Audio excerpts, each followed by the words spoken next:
Top of the morning to you people. You probably noticed something a little bit different this time around. It's We nothing got, too special. I moved into a new house. I think it's the biggest difference. hell yeah. Let's skip over the fact that you can see us now. Yeah. It's the two I, middest looking uh, dudes you've ever seen. all right, so y'all, here we go. We're going back. All Yard podcast, been 6 months. We're out here balling, I guess. Yeah. We'll start it out. I guess we'll say, you know, obviously been 6 months, so I don't know. We'll catch you up a little bit on our lives. I've been, I don't know. I mean, hell, I've been working and just living life. I don't know. I don't know. It's been an eventful. I was at a job, quit a job, went back to my first job that I ever had, and shit fell apart. And then I don't know, realized I should have never left the job I had. So went back, and now I'm working motherfucking 37 hours a day on my Hell motherfucking yeah. job. Something y'all white collar pussies don't know about. But anyways, we've been doing that, and you know, that's about it for me. Just working and trying to survive this hellhole of an economy. Yeah. It's Ripping getting fuck. bad. Ripping fuck. And I got another ex-wife, so like we got six pending. So I might have seven. I don't know. I'm looking for lucky number seven. We'll see if she comes along or not. Here in Get a my few line, ladies. episodes, here in a few episodes, we'll have a blind dates. We'll set up blind dates. Be Harley's seventh ex-wife. Yeah, who Guaranteed. wants to do it? We're just gonna let people enter the chat, see if they like me or not. Yeah. Um, Shame we ain't live right now. damn shame. Damn shame. But But no, it's you, yeah. In the you last can six learn more. months, yeah. The main reason I have been off and about for the last 6 months is I'm expecting. I'm a mother. Oh goddamn. Oh goddamn. My ovaries are swollen with anticipation. Um, we've now jokes aside, I wound up getting me another job, slinging wood at people. Not like that. I worked at a lumber yard and putting. I was giving wood to old men. Well, you do with that information how you will, but it wasn't exactly what I was looking for. So I wound up going to college, and I got a new job with a construction company. We've been building houses, and it's been fun. I like the opportunity to get to build stuff. It's real fun. You get to leave every day seeing something that you've put up yourself, and it's a nice feeling. Makes your soul feel good. And we got a new house and a new co-star. We got Gomez. He's a recovering alcoholic, and don't let him fool you. He can put down them brewskis. And but yeah, no, we got the new house. We got this nice terracotta orange in the dining room. If you think shit's sweet, it gets messy in the kitchen. That's the reason we got to do these things. So, without any further ado, welcome back to Our Yard Podcast. This is episode 32, day of our Lord, April 6th, 2025. And Damn. we got a special one for you today. Well, so it's. I can't believe like me and Trevor just looked it up. It's been exactly 6 months To the day of the to last the upload. to the freaking day that we've had put our last episode. Was just I don't know. It was just a bunch of shit going on, and we just it's just fucking life. I mean, this isn't our source of income or anything, so it's not like we're No, but it is our yard. dedicating. It is our yard, and you better hold up. What is it? Gosh dang it! This is oh yeah, this is our yard. You better believe that. Oh, fucking Roman Reigns, the big dog. The big, the big guy, Rye Reigns. Rye Reigns. Rye Reigns is returning as well, and that's going to be a real Yeah. fun one. Yep. Ryback just signed with WWE again on April Fool's Day, so Yeah, we're looking so you know it's real. we're looking to see him back any moment. One Um, of the, he was never the safest worker. He was never the best mic worker. He was never the best technician. He never had the most amount of aura, but he was my there. God, but my God, did he look like a fucking thumb doing it? He looked like your uncle's thumb, and that's what we remember him for. And That I and tell you, for potatoing fucking CM Punk multiple times. well, But fragile feel. fragile Phil. But yeah, so We'll we get can to catch him in a up. minute. Yeah, we can catch up. We can catch up on wrestling and do some. We can catch up on we can talk about some music stuff. What Yeah. we've been listening to, all that. And you wanna go? You wanna start off with the? You The wanna start off wrestling? talking about some wrestling? I think so. So we're going to go Uh, all the way back. We got a lot of ground to cover, and I feel like it's very fitting to go back to this last Monday because if you want us to cover the last 6 months, you're out of your fucking mind. You got Netflix, you got all these accessible you got things. Peacock. You got Peacock, you got pee in your cock. You can do it. You're a man or woman, it don't matter. You're a grown up, hopefully. Um, anyway, this last Monday night, it started off with a promo, and John Cena said so much directly after Cody Rhodes interrupted him from saying his first thing, and then Cody Rhodes came out there, and he was blonde, and you know how that usually goes down. So they started getting into it with each other, and CM Punk was saying, "I know you're the real you. It's hidden within you," and they made awkward eye contact, and you could cut the sexual tension with a knife.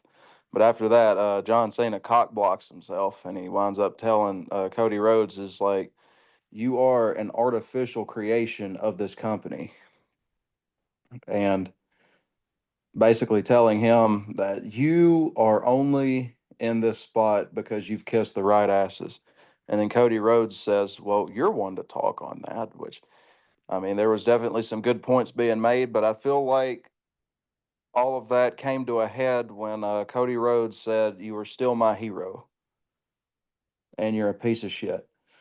And that led to John Cena about to throw hands until Cody Rhodes put him over the edge by saying, "I've never had people yell, 'You can't wrestle' to me."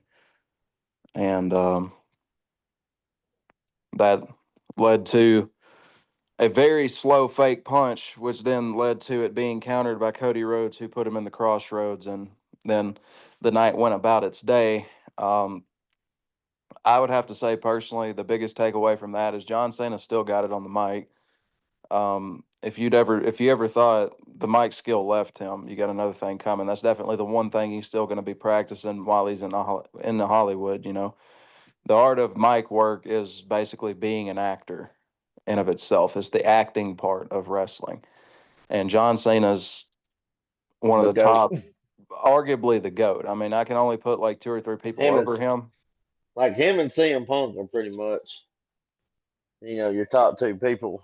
Like and I would put Stone Cold up there. If we got to put The Rock, we can put The Rock, but The yeah, Rock the only a little more formulaic than Stone Cold yeah, did when it came to the 'cause mic work.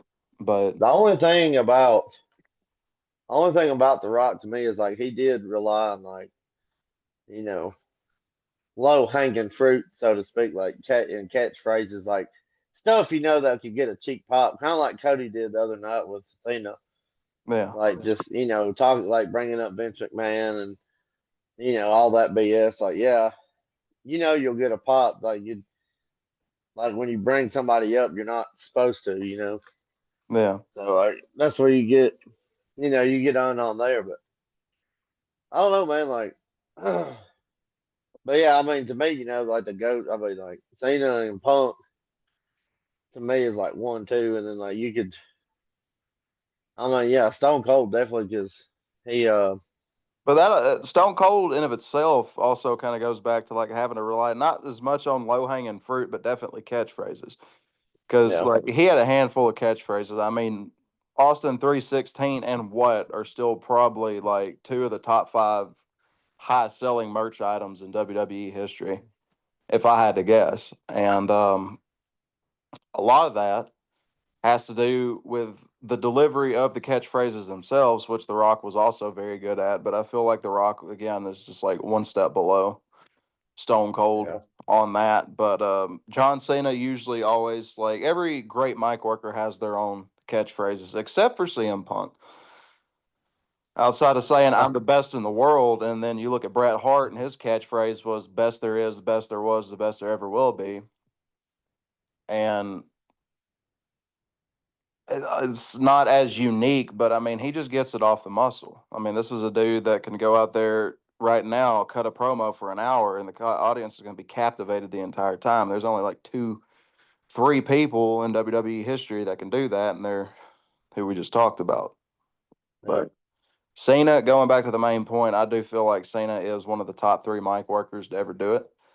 And Cody held his own, but yeah. we haven't seen a heel Cena in 20 years, and I feel like we're not the only ones that think that like Cena's the main reason we're as invested into this as we are. Yeah, look, I don't know. I mean, like, I think Cody did really well, for what he did. Like, Mm-hmm. I think he did do really well going toe to toe against Cena. I mean, I'm not taking anything from him. It's just like I said, like some people arguing about like, oh, who won the like who won the promo, like the face off, and they're like, well, Cena or like Cody, he beat Cena, and people like Cena, whatever. But I think you give the upper hand to Cena because, like I said, Cody just hit that shit, like mentioning Vince and like mentioning stuff, like just saying stuff that you can get a cheap, everybody, you get like a Yeah. cheap pop out of, and then that's pretty much where that falls. I mean, I can't say I blame him for it, but like, other than them, that's the only thing, because like the rest of his promo was fucking great. It Mm-hmm. was just like, that's how he got his biggest pops, was from the low hanging fruit, like I said earlier. But yeah, but dude, like this WrestleMania season has just been, because it started off, because like I went to the Royal Rumble, me and Jordan, who Jordan, being on this, he'll end up being on the podcast and showing up every once in a while. And I don't know, like me and Jordan went to the Rumble, and that's obviously the beginning of WrestleMania season. So we get to the Rumble, and Charlotte Flair wins, which is the most fucking boring ass pick of all fucking time. It was like as soon as she walked in at 27, it's like, yeah, we know she's gonna fucking win. Because it's like Mr. Sandy's app says, there's three things. There's three things in life that are gonna happen, and death, or you can't escape, is death, taxes, and Charlotte Flair winning a championship after coming back from injury. And that is what it is. And just I don't know what the hell it is. But um yeah, like, and then Jay won. Dude, I swear to God, like I I had money seeing Punk was gonna win, which the way stuff is folded out now, I'm kinda liking where Punk and Rollins and Roman are at for the triple threat main event, not one. I think that's gonna be really well. But anyway, like, but Jay won it. Dude, like nobody in that fucking building was thinking that Jay Uso won. Like that was legit. Gosh damn. that was legitimately a fucking surprise in that whole of the whole fucking year so far. Like it was so out of left field. Nobody even thought it was gonna happen. Because I mean, Jay's yeah, he's over as fuck. There's no doubt. But he always like, oh, so close, so close, so close. And and now he won the Rumble that night. It was awesome. And then the whole place just went nuts. And which there was a family beside me, and they were like, this kid, he's probably like 16, 17. He had a CM Punk shirt on, and he just started crying on the. Like I thought he was about to throw himself off the fucking railing. She's like, why? He's not even good as CM Punk. He can't even do it like he does. And he fucking makes up. I'm like, God damn, dude, just calm down. I'm like, you were like fucking 7 years old when fucking CM Punk left the double E. Like, you don't even know this Fucking, shit, bro. he's a poser. Yeah, like I was goddamn what hell me and you were what 8 years old when he got into the Double E, yeah. double something like that. When did he Eight, nine, debut? Like 2005, five, four. Yeah, because he 4. signed in '04, Yeah, but he I didn't think. debut till like a year or Till two after that. '05. Yeah. Yeah, He debuted in '05, so yeah, we were like nine when he debuted. But the anyways, beginning of Fragile Phil.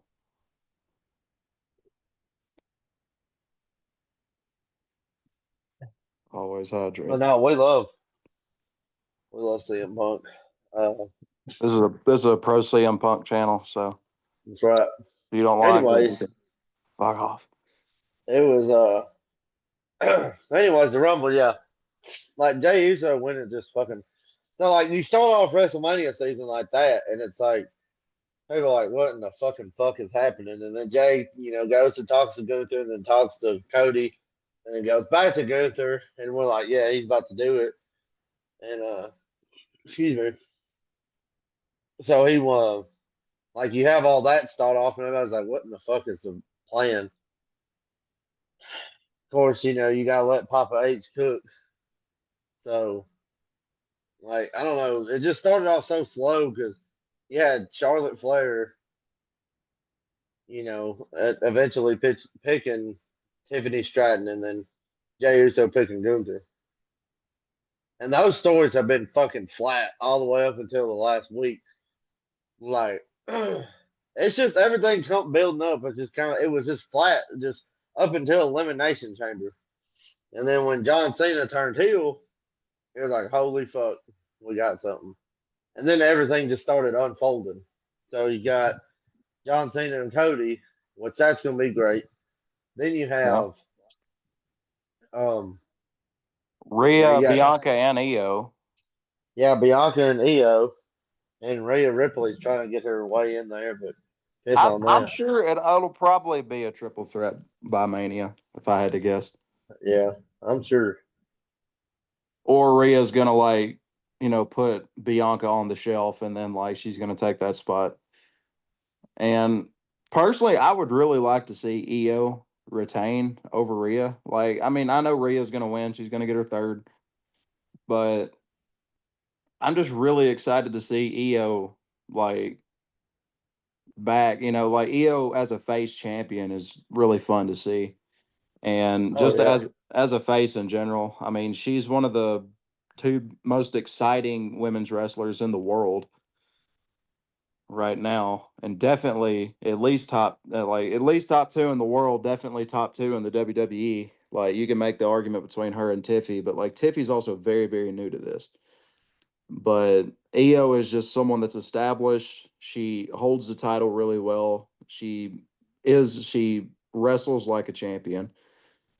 And I'm gonna go ahead and make a way too early pick. If Rhea's involved in the match, she's gonna win. If Bianca and Io go at it, I feel like Io is gonna drop the title at Mania. That's my main pick. That's your pick. Yeah, I think Io's gonna drop at Mania. I don't want her to, but she probably will. Yeah, she probably will. I mean, It's not a bad thing. I mean, like it gives her another opportunity to go out and like you lose a title, you get it back. And wrestling is weird because like you don't like most people are usually held to how many titles they've won rather than how long they keep a title. You know what I mean? Like Yeah. like we don't like we give John Cena like the praise of being one of the GOATs because he's won the championship 16 times. That also means he's lost the championship 16 fucking times. Yeah. So They like should. but like if he would have held it for 16 years, we wouldn't be like, well, he has one title reign that lasted 16 years, but he ain't Ric Flair 16-time champion. Like it don't make no fucking sense. But that's one of the things we don't really. It's neither really here nor there. But EO getting another chance to win another championship, and she's a two-time right now, right? Yeah. So she is the first woman. First woman. She is the first The woman to first run woman it. to ever live. She's actually Yeah. She 7,500 years old. she's the first woman to to win both of these since they changed these titles over. Uh, so in 2016 they changed them to the Raw and SmackDown, and then 23 they changed them to the WWE Women's World Championship, and then no, The the WWE. WWE no, the WWE Women's Championship, and then the Women's World Champion is the Raw, and then yeah. So, Yeah. anyways, that's what Io is, the World Champ, and then Tiffany is the WWE Champ. I mean, it's the same, same as the men's. Yeah. You got Cody's the undisputed Same thing with the WWE. men. Same thing with the tag division. Yeah, Thank God those belts are back, though. yeah, that's The that's a tag whole division. dude. The Let me tag tell you division this. is the tag division is definitely. It feels like it's been kind of faltering a little Like, bit. except for on Raw, like SmackDown has been fucking phenomenal. Like, you have Lost Garza, who's a fucking sleeper. Like, watch out for them. Like, them motherfuckers could end up winning the fuck because, like, the SmackDown, uh, the WWE tag team belts, like, they're fucking floating around. They're making a circle. To like, you got Lost Garzas, Pretty Deadly, um, fucking DIY. Motor City Machine Guns, and then the Street Profits, who are the tag champs right now. Like they've been going, I don't know, they've been going back and forth, like dropping on regular Smackdowns and all this. Like it's crazy. It's been wild. Like the SmackDown tag team division is probably it's the best tag team that division right now as far as WWE. Like it's fucking well, yeah, yeah. As far as like having full roster, full teams you know, storylines, they're all intertwined in each other. That's why I feel like there's going to be a 5-pack ladder match, kind of similar to how they had the 6-pack. When they split the belts up last year, like ununified. Um, Yeah. so, but yeah, they I don't know the rest. But the Raw tag team. I mean, you got the War Raiders as the tag champs. They could be. They are good champ. Like I feel like They're they're good good, champions. but I But they feel haven't really had much because there's been nobody out there. Like the New Day, they turned heel in November and like they're finally doing something with them in the tag team division. I'm like, y'all should have been doing something with them. But so now you got New Day coming after the War Raiders. That'll be a great match. And then you got who you got the War Pete Tyler Bate came back with Pete Dunne. You got New Cats Republic. yeah. So they're back in the picture now. And then you got A Town Down Under, which that whole situation, they're not fucking for real. That's whatever. They're I doing a mean, very I feel like they're still doing a very, very slow burn. They've just been teasing Austin Theory turning face for a while now. And it's like, dude, shit or get off the pot because like Austin Theory at his best is one of the best technicians in the business. And I would have absolutely no problem with him like taking the Intercontinental Championship at some point. That would be really cool. That'd be a hell of a match for Mania, but it's too late to even start fucking yeah, planting seeds for that. That's gonna be sometime maybe by SummerSlam, but that's if they start like tomorrow. Yeah, on trying to actually split them up. But and Braun Breaker, I just don't see him winning. I don't see him losing that title for a minute. Penta is definitely one of the strongest challengers for it, yeah. but I He don't, doesn't. yeah. I don't know. They don't have a match yet for. They don't have a match yet for Braun It'll, but Mania. I'm I ninety hope it's percent sure. Penta. Yeah, I hope it's Penta too, because Penta like has taken the fucking WWE by storm ever since he came in. Like what, December, January? January. January 3rd, the second episode of Raw on Netflix. So Yeah, January 13th, he made his debut. yeah, and he's been doing nothing but being one of the most exciting people. Fantastic technician, Yep. and is bringing back the fucking Texas Destroyer, one flipping pile driver at a time, and you love to see it. But I don't know, man. I just like as far as all these title pictures go. I mean, the U.S. title is always fun. It's I don't know. It doesn't like I've been missing some SmackDowns as of lately, so I mean I may be absolutely wrong with this, but feel like they're giving a little more shine as of lately to the Intercontinental. And as far as the secondary titles, it feels like it's getting a little more shine than the U.S. title is right now. But Well, I mean, it was when, because LA Knight won the title back from Shinsuke. And mhm. since then, he's put it kind of, LA Knight's kind of putting it back on the map. And then him, um, Braun, Braun Strowman and Jacob Fatu had a last man standing match on Friday night, in which Braun Strowman lost, which that was come to find that was the first one. Um that's the first one he's ever lost, like a last man standing. He lost it to Jacob Fatu, so Jacob is going to be Gonna be facing facing. LA Knight at WrestleMania for the U.S. Championship. So we got what 2 weeks. You pretty much got 2 episodes of SmackDown you know to dive into that, build that story. Which Jacob Fatu is a fucking monster. I mean, he's just a natural born star. Like he'll Yeah, no, he's a that's like a him and LA world Knight is champion. too. Yeah, without a doubt. Like LA Knight same way. So like that, their build up's gonna be fucking awesome. I can tell you that. And then I think, I mean, I don't know what to do at Mania. I mean, they might switch the belt at Mania. You can't ever tell with LA Knight. I mean, I don't know. You can't tell. Jacob Fatu might.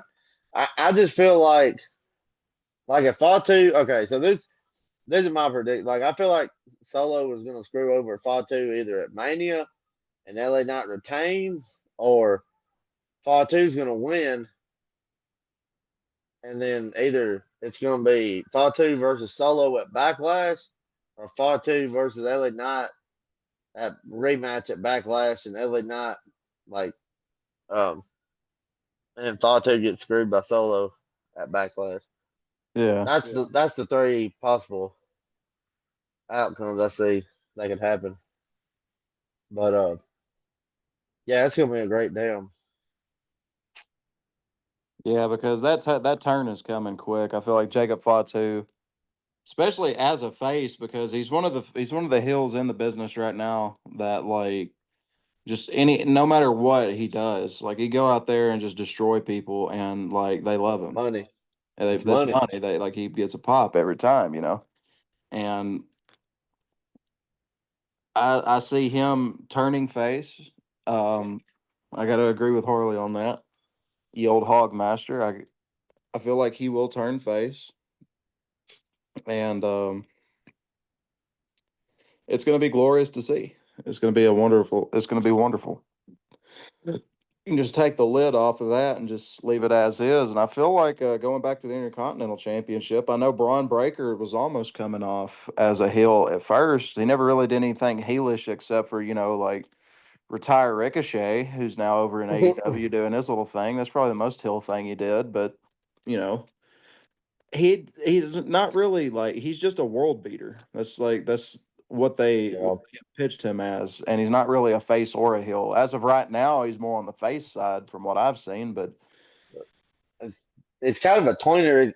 yeah, He's almost, if it makes sense, like he's almost like Undertaker, like yeah, in the after bike, like after he turned, after the Jeff Hardy that awesome ladder match, like between Taker and Jeff Hardy, a personal favorite ladder and match ever. that was the last time Undertaker was heel. Well, like he never really, I don't know. It was just like Taker was always kind of like borderline, and like face heel, so kind of tweening it out. That's what I kind of see Braun Breaker as, but I don't know. Braun's he's definitely a fucking stud. He's another like Fatu. He's a future world champion. Absolutely. Like, I wouldn't be surprised if he wins it this year. I don't know, dude. I don't know. There's so many people I'd like to see win world titles and stuff. I'd like to see LA Knight win one. I At don't least know if he one. will.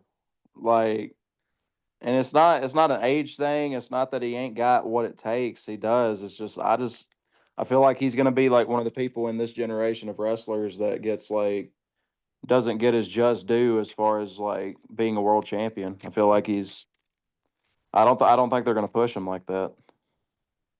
I may be Yeah, wrong. I would love to be wrong. I mean, I felt the same way about Jey Uso there for a minute, but now he's looking. Speaking of, we can go ahead and get on that. This last Monday, Gunther became a fucking horror movie slasher villain and just absolutely toyed with Jimmy. They had a fantastic match, and Jimmy definitely got some good offense in, but Gunther just destroyed this man.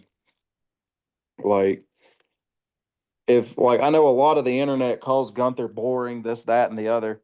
He's old school. He's an old school style wrestler, and he's just like this beat down, kind of like no flashy offense kind of guy. And he showed just how impactful that kind of offense can be this last Monday when he just absolutely like some people call it the killing of Jimmy Uso. And it was it made that beating that Cody got by The Rock last year look like a walk in the park because on top of that, you have the touch of Jey Uso being fucking zip tied to the ropes, so he couldn't do anything about it. And watch as Gunther just annihilated Jimmy. And for me personally, that's probably the title match that I'm looking the most forward to as of right now because it's gonna be one for the books. and that's like that goes back to what I was saying about the lack of build. It's been lackluster up until Monday, and now it's on everybody's attention. Like, damn, maybe they'll like because they made Jay an even more compelling underdog babyface, and they made. I think, and this is a big opinion with a lot of people, is they shit on Gunther's reign since he won it at SummerSlam. Like the first thing, like with Randy Orton, that beef, and that was great, and then after that, it's pretty much been ass. Like I don't know why they do. I don't know what they've been doing with Gunther. They just haven't been. The story, everything's just kind of been lackluster. Yeah. And When if they traded him even half as good as they did when he had the Intercontinental title, dude, we'd be looking at two different things. yep. And then also, but the last, like what he's been doing, like this last month, he's had like his reign's been cool. Like yeah, he's been beefing with Jimmy, and everybody's like whatever. And then, but he was just fighting wrestlers. Like he was just putting on matches with people um like Axiom and the Alpha Academy, Zazawa and Otis. Like he was putting on these fun matches every week. It was like damn, like you could have had him doing this cool shit, like these badass matches this whole time. Instead, he's just I don't know. It's just been underwhelming. But the next one, because he'll be a champion again, so The next Oh reign, yeah. I'm sure they'll. If they don't ever, if he's a one-time champion, they have failed him. Yep. So, but because I'm sure that Jay's gonna win at Yeah. Mania. 'Cause, like, this is Jay's only shot, really. Like this, I mean, he'll probably only be a one time. I'm sure of it. So I don't think he'll be transit. I don't think he's gonna be, win it and then lose it at Backlash. He'll probably be like Benoit, and 04, like hold it for about 4 months, Hold it till 5 months. SummerSlam. Yeah, hold it till SummerSlam, then lose it to Randy Orton like Benoit. Yeah. No. Um, but like that's what I kind of feel. I don't think it's gonna be. I don't know. I think it's gonna be exciting. I think to see. I think it'll be exciting to see them to see what they do, like with Jay's reign, and then like when Jimmy comes back. I mean, fuck it, dude. Put Big Jim like that dude's been working his ass off, and like he's been doing some like his in ring because that's the biggest slouch on Jay is his in ring ability, like his move set, um, so to speak. Like it's just kind of bland, for Yeah. like He wrestles like a tag team wrestler. yeah. And Jimmy's actually expanded his, and I'm like, look, what we need is Jay to come out there and hit. He needs to hit Gunther with a burning hammer. That's Like right. we need a Samoan burning hammer. That's all I can tell you. Hit him with a tiger driver. Fuck it. Just Yeah, something. I mean, but I low key think they're gonna do something like that. I think they're gonna. I think Jay's gonna pull some shit out of his ass and like some cool ass moves at Mania at the title, like the title fight. I think that is either gonna be the opening match. It's gonna be the opening match, night one or night two. I don't know. Yeah, but I feel like it's gonna be because people are gonna be ready, ready for that. And I don't know. I think it'd be cool to see Jay and Gunther open a show because it's gonna be about a 20. What would you say? Just giving off watching wrestling forever. I'd say what probably gonna be a 20-30 minute match. yeah. Open the show up. I'd say at least 30. I'd say there's a 141 and 2/3 chance of that match going at least 30 minutes. Yeah, And and so they're not even going to try. because Gunther knows he can't beat Jey Uso at WrestleMania 41. And he's not even going to try. But no, like I mean it took Sami Zayn fucking pulling out a move he hadn't pulled out in well over a decade to beat Gunther for the IC. So maybe that's just what it takes to beat Gunther. I feel like Gunther is somebody that, like, if you have a finisher, he will kick out of it. That's just how he is. And he's big, he's strong, he's mean as a fucking bull. And feel like personally, he is going to wind up. I mean, maybe not a burning hammer specifically, but like Jey Uso definitely needs a new finisher. One, to beat Gunther, and two, just to liven up the moveset a little bit. I mean, you don't have to have an Uso splash like every match. Like, we get it. Fuck, he beat I think it was Grayson Waller the other day, or was it Austin Theory with a damn with a Crossbody. spear. Yeah, it was it's supposed to be a spear, but it looked a lot like a crossbody. And it was just like, yeah, he's ready. But Yeah, it was and that like they made that start. That's how Jimmy got in there and started getting in the storyline. And they was like, yeah, Jay's is like, you're not the same. Like you're botching moves and whatever. They played that into it, and then that led to Jimmy facing Gunther. So, you know, yeah, that whole thing, like I swear to God, I thought it was a crossbody. And then somebody's like, no, it's a spear. It's like, the fuck you say. No way. look, I've seen a lot of spears in my day. That's not a fucking spear. The crossbody. That The was a fucking crossbody. He hit the crossbody. Oh, fuck. That Even was a Michael night. Cole, been in the game for 30 years, is like, what a crossbody. And they were like, I think that was a spear. He's like, oh. It's like, I don't know. It was pretty rough, but Now, see, if Gunther, look, if he hits Gunther with that crossbody, it's over. it's a wrap. It's a wrap. Fucking McWrap, brother. No, but, But yeah, back to the WWE Championship. I feel like Cody, honestly, like what would do him the best is losing to Cena. And I know a lot of people would probably disagree with that.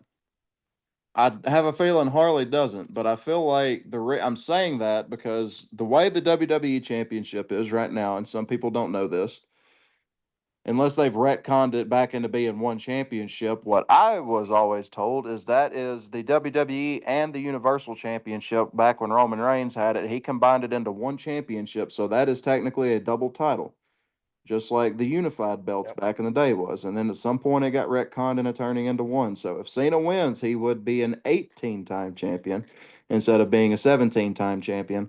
And then, as we've discussed before, it'd be really cool to see good old Randy Orton beat John Cena.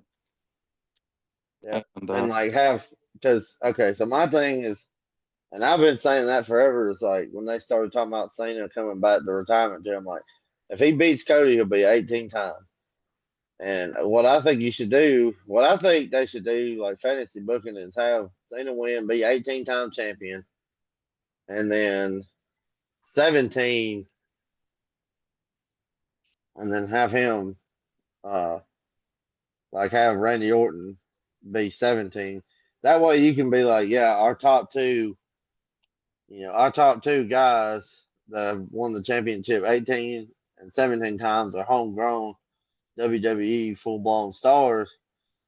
You know, never left, never faltered, nothing like that. But you can just be like, yeah, it's Randy and Cena, and I think that'd be cool. And then have, like I said, get Randy because like you get him to 17, like he'll be past Flair, and then I don't know. I think it'd be cool because Randy deserves it at this point, dude. Like oh yeah, he's Randy doing it, deserves the world, dude. Like anybody that and sits there and tells me Randy Orton's the greatest to ever do it, I'm not going to sit here and try to argue that because although there is probably a good argument for it, there's more arguments to prove that he's the GOAT than there are to then say that he isn't. So yep, he's on. If he ain't on your Rushmore, you don't know ball. yep. And the thing, I don't know about Randy Orton. It's like he came out there and cut a promo on Kevin Owens a few weeks ago, and it's like, damn, like you forget how good Randy Orton is on the mic. Because like a lot of people overlook that because they just think about him being, the legend killer or just hearing voices being a vicious Cycle. competitor in the ring. But the dude is like, he's a stud on the mic. And like, I don't know, Yeah. he's as great as he is all time. Like, I just feel like he's a little bit underappreciated. You know, I just feel like he's a little underappreciated for his mic work. And I don't know. That's but I don't. But outside of that, then you got so we took the world titles. Um, we talked about the WWE on both sides, like men and women. Um, The women's tag division is also kind of oh, they that shit. Dude, they've slacked off because this time last year they had the best tag division by a mile, which yeah, is and crazy now to think. it is because I now, think them getting rid of fucking Alba Fire yeah, and the they unholy union, like they were a great tag team. They should have been. That would be, but now you got the secret harvest, which is pretty cool. Like, it's Isla Dawn and Piper Niven being, being Chelsea Green's Secret Service agents, whatever. That's pretty cool. So you got them tag teams. They're having a gauntlet match next week on SmackDown for to see who was going to face Liv and Raquel at Mania. I'm like, cool, but I think I don't know. It's just so thrown together and like Bailey and well, this is what's crazy to me. Like Bailey and Lyra Lyra Valkyria. Valkyria, they are facing each other Monday, and they announced this tag team gauntlet match, and they're going to be tag teaming Friday. Like, why the fuck would you do? I don't know. That just don't even make sense to me. Like, I don't I don't know why the hell they do that, but you know, it is what it is, I guess. Yeah, it's definitely a choice because I feel like Bailey and Lyra would be better for the Intercontinental and potentially have Lyra go heel. Because honestly, I mean, I like having face Bailey around. There's just something Yeah. nice about Bailey as a face, you know. Not that there's I mean, anything wrong with Lyra as a face. I mean, she's doing fine. Definitely went off to a slow start, but I think it was a King of the Ring. She definitely proved her worth to everybody. And right after that, it's been kind of, she's been here and there in matches and stuff, had some pretty big moments in the ring. But now you've got Bailey, who is another, top five women's wrestler of all time, at least for the WWE. And that's a good way for not only Lyra to establish herself, but if they do wind up putting Bailey over on that, that would just add to her legacy as well. And that goes back to being, like I don't know like the history of Bailey, but I'm pretty sure like she's definitely like when she one of the first in NXT, like there was Seth Rollins and all of them. They're like the OG yeah, she's one of the guys and gals in NXT, and that goes back to what you were saying about Randy and John Cena is like these are homegrown, like these are the goats. mm-hmm. Because as of right That's now, her. the all-time best women's wrestlers of all time, like whatever order you got them in, the usual Rushmore is Trish, Lita, Charlotte Flair, and usually, I mean, Rhea's definitely coming for that four spot, but I would have to probably give it to. The CEO, That's right. Sasha Banks. I don't know about Sasha Banks, but maybe I want to say Bailey, but I'm trying to think if there's anybody else that would take that spot. Maybe Becky Lynch. Michelle McCool.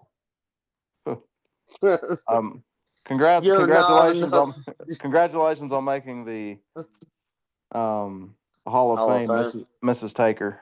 But You're not enough man for me. you're Yeah. you're top 10. You're top 10. It's okay. Yeah.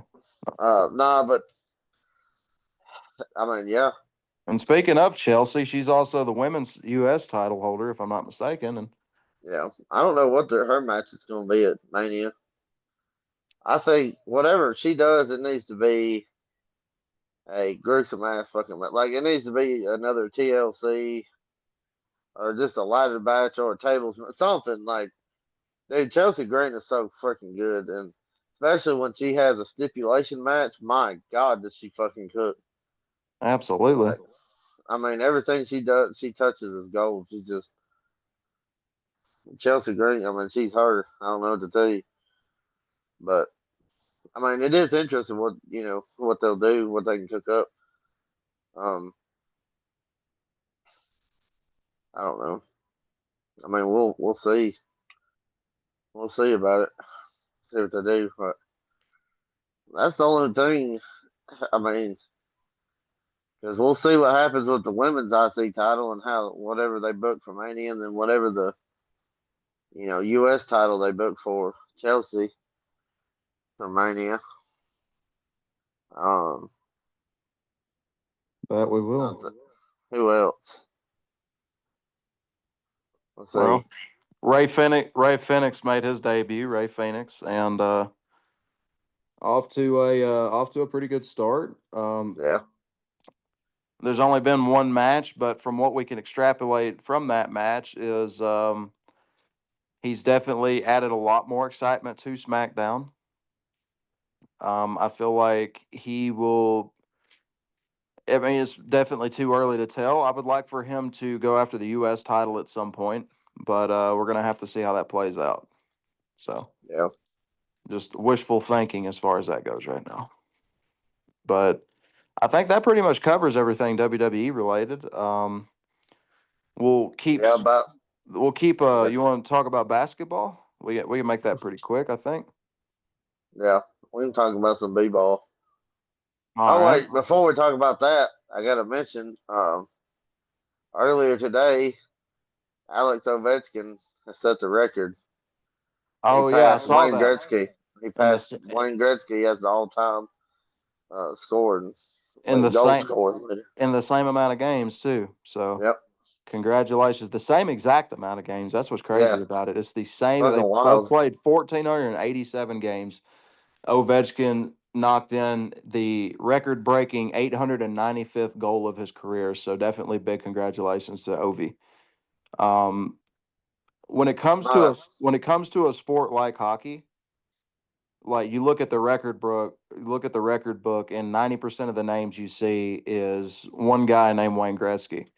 And that's just how dominant. I mean, even with Ovechkin breaking his goals record, the only thing he's proved is that he can just a little bit better for his era knock in goals better than Wayne Gretzky can. And to even be able to say that, it sounds like I'm trying to downplay it, but like Wayne Gretzky is like Tom Brady, Michael Jordan, LeBron James, like all that combined for one sport. Like there not any team sport that I can think of has seen this much dominance from one person, like going back to Gretzky. To have one of his records be broken is a big, big deal. So, and especially in the same amount of games, because if he would have done it in like 10 more games, you'd be having like the fucking NBA style people saying, "Is like, well, LeBron broke the scoring record." Like, fuck that shit. Like, Ovechkin did something special. So, yeah, and I mean, but the thing about Gretzky too, what's crazy is he was a pass first. Like mm-hmm. that's why he has 1,963 assists. Like he was a team player. Like he was, he wasn't selfish at all. That's what, like, that was crazy. Him breaking the record, and he wasn't even trying to score goals like that. And But he did. yeah, he did. And then Ovechkin broke the record today, which is wild. I mean, I'm excited. Absolutely. And It's there's still a cool, little bit man. of hockey left to be played, so maybe he can break 900 by the end of the Yeah, season. and we got getting close to we're getting close to the playoffs. Mm-hmm. That's what I'm waiting for. The road to the Stanley Cup is always met with blood and tears. They don't sweat; Yep. it's too cold. But no, I mean, again, congratulations to Ovi. I'm ready to see how the Stanley Cup is going to play out. To basketball rather quickly because it's been quite an eventful season. I'd say this is the best MVP race since maybe LeBron and Derrick Rose back in 2011. Yep. So on one end, it's basically saying is like, all right, who's winning the MVP, Michael Jordan or Wilt Chamberlain? Because that's pretty much like the kind of seasons we're seeing from these two guys. It's like Shea Gilgeous-Alexander is leading the league in scoring, is top 5 in steals, and is on one of the most dominant teams we've seen in our lifetime. With the amount of like double-digit wins the Thunder are getting on everybody this year. And honestly, the Warriors look pretty scary right now, so I feel like I have this weird impending feeling that Steph is about to get his 5th ring and put himself like not even like inarguably top 5. But Jokic is just doing something we've never seen before, which is insane because we say this every fucking year. We've said this every year for the past 5 years.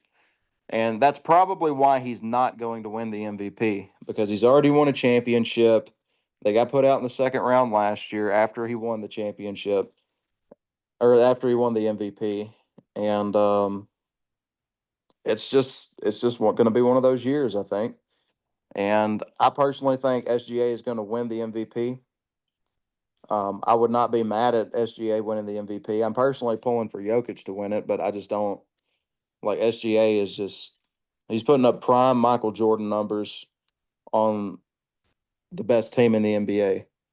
So it's gonna be one of the it's gonna be a good one. Whoever gets it deserves it.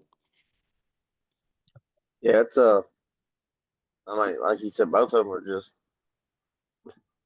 playing out of their fucking minds this year. And Yeah. I mean, Jokic is top you could three. go.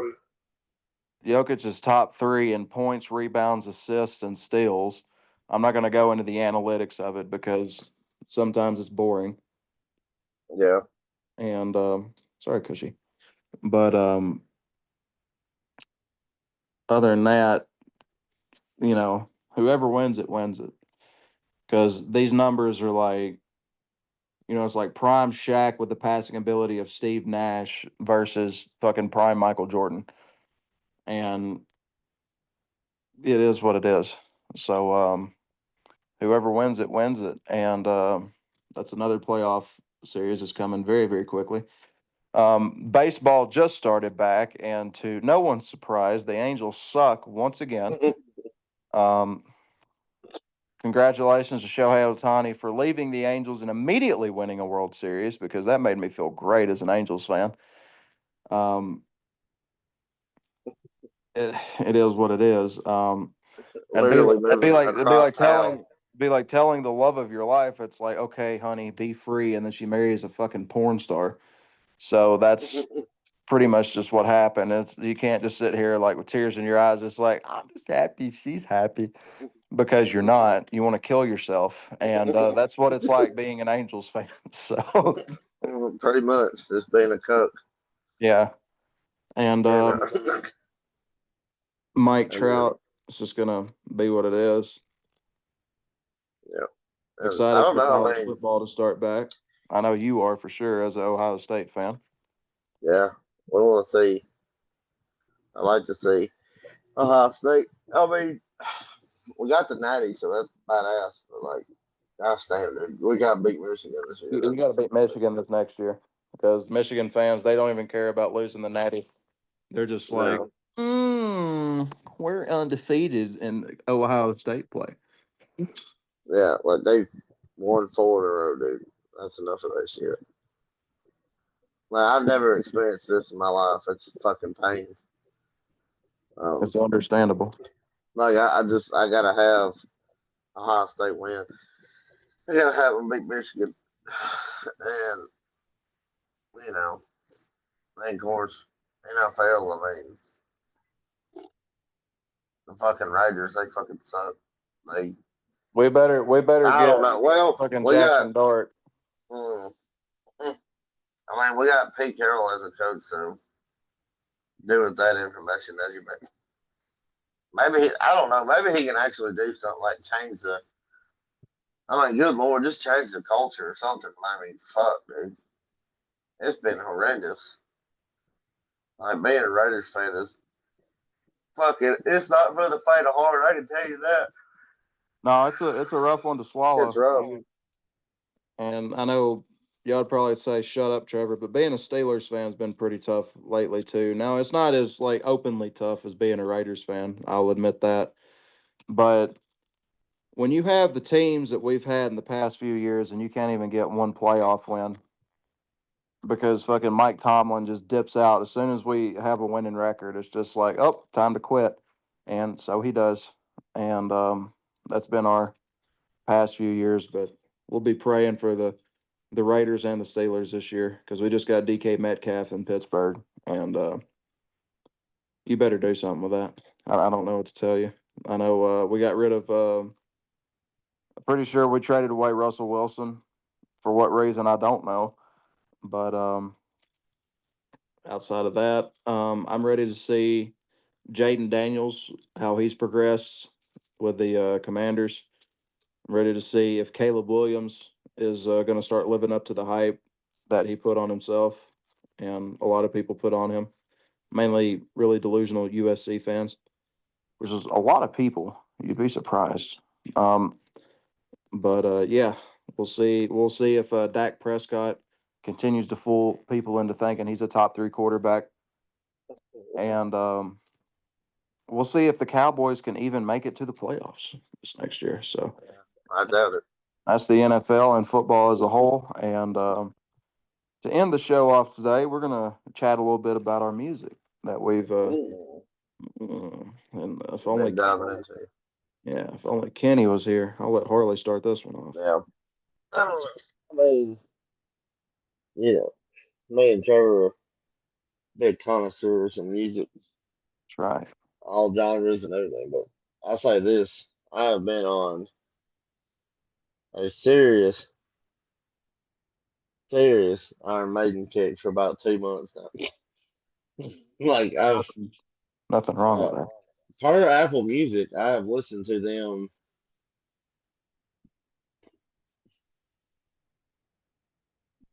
I think between February and March combined, I've listened to Iron Maiden a total of 7,000 minutes. I don't know. Those are rookie numbers, son. Step this shit up. How many minutes have there been in the days? It's really picked up like the last, I don't know, God, the last few weeks. Like I just been listening. I don't know what it is. Like, I mean, I've always liked Maiden. I've never been like against him or nothing. And then all of a sudden it was like just listening or I don't know something like because to me I'd always go back and listen to you know like my favorite of their album is Peace. My favorite album of theirs is Peace of Mind. So, like I would go and listen to Peace of Mind like once a year or more. I'd listen to it often. I'm like, yeah, man. Um, hell yeah, I love like Peace of Mind and fucking listen to it. And then it'd be like just kind of bouncing off, go like listen to something else like Number of the Beast, Fire Slave, just listen to some songs or whatever. And it just I don't know, it just started hitting the right way and I just went and I've been listening to them a fucking lot. But I mean other than that, you know, I've been that's the main thing I've been, diving into and then I don't know. There's some random shit in here and there. Yeah, I've been listening to a little bit of Journey too for some fucking reason. And that big, gotta respect Dave Blunt. that's right. For being on the next Kanye album. Gotta throw some Dave Blunts in there. And I mean, a lot of people. I mean, that's whatever. I mean, as far as music, that's about where I've been. And then, playing. I've actually been playing a little bit more, playing guitar and stuff, doing Yeah, all that. we're writing a math rock album. It's going to be Yeah. beautiful. Y'all ain't ready for that. Yeah, I'm trying to write some Midwestern emo. We got one. Uh, Benoit did nothing wrong. Taylor's version. That's I right. think that's gonna be a radio hit. Got that one. Then we got Sad View, 112 foot in the air, or Sad View from a gynecologist window, 112 foot in the air. That's gonna be a banger. That's the biggest banger of all. Yeah, but that's as far as me. And then Trevor, and then whenever we get Kenny on here, him and Trevor can plug their. They've been they got a collab album coming, and they both been working on solo projects, and everything like that. Been a Yeah. lot going on. Yeah. And thank you for that plug. And as far as the music I've been listening to lately, um, it's been a lot of the same. It's been a lot of 2000s rap, a lot of MF Doom, a lot of Aesop. Aesop's dropping an album May 30th, so I'll have my own personal review of that. We may not. I ain't probably going to try to talk Harley into doing a full episode review of it, but it's going to be fun. It's called Black Hole Superette, and I'm very excited for it. Going to have a Lupe Fiasco feature on there, and I know Kenny's going to be here for that because that's his favorite rapper. But I kind of wanted to bring something a little new to this, and I don't know if Harley. I'm just going to drop it on Harley at this point. I think he knows I got this, but so my sister bought me a present with her some of her tax money. I didn't really want much. I just said I just wanted a vinyl record, and because we got a record player now, so I talked her into getting me this piece of art right here. Hell yeah. So for those not in the know, this is probably, in my humble opinion, the best rap album ever made. It is called Mad Villain by Mad Villainy. It's MF Doom and Madlib, who's my second favorite rapper and producer of all time. And if you've ever seen this rap album anywhere or this picture anywhere, this is where you've seen it. It is 22 songs long.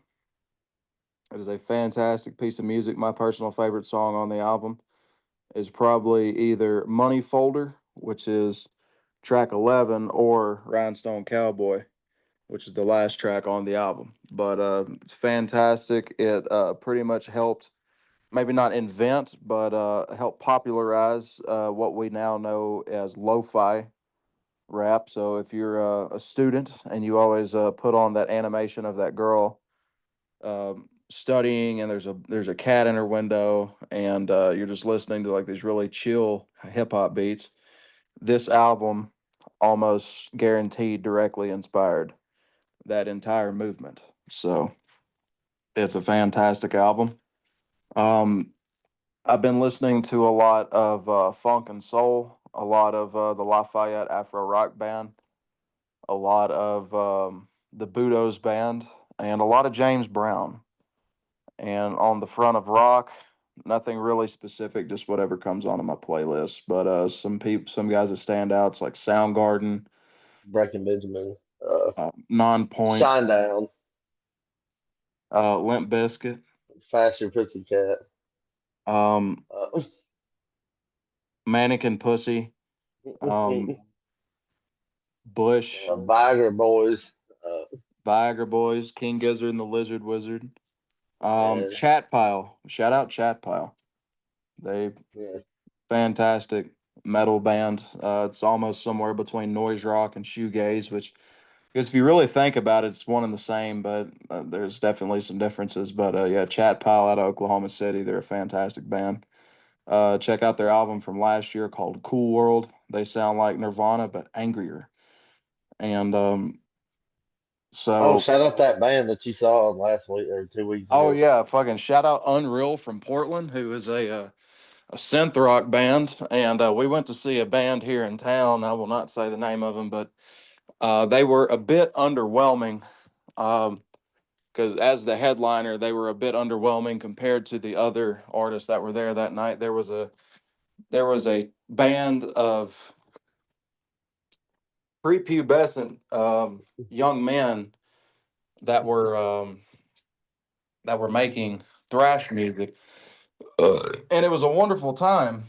You know, it took me back to when Harley and myself were in a band, even, and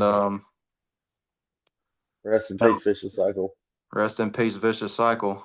Shout out Hunter, shout out Zach. But we wound up.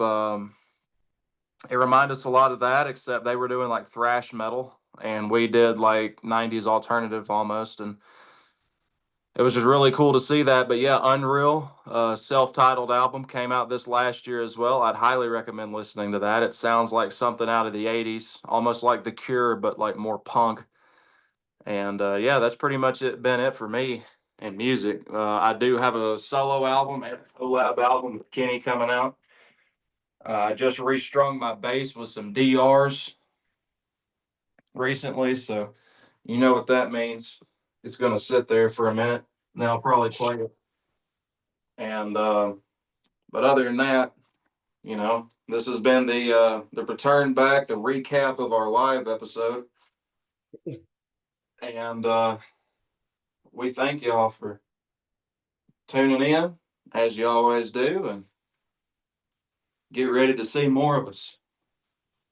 Yeah, we're coming back, baby. Well, hopefully we can Never start left. having. Hopefully we can start having about one or two episodes a week again.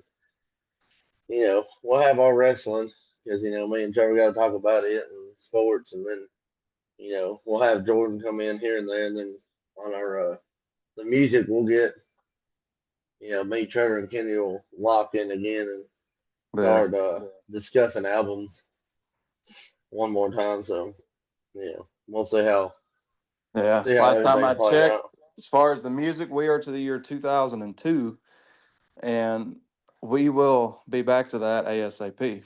But thank y'all for tuning in today. It is April 6th, 2025. Your mom's in my bed. And from the R Yard family, I am Swaggy T. I'm Hogmaster. We love Ah! you guys. We're just hold on. Ah! We're going home.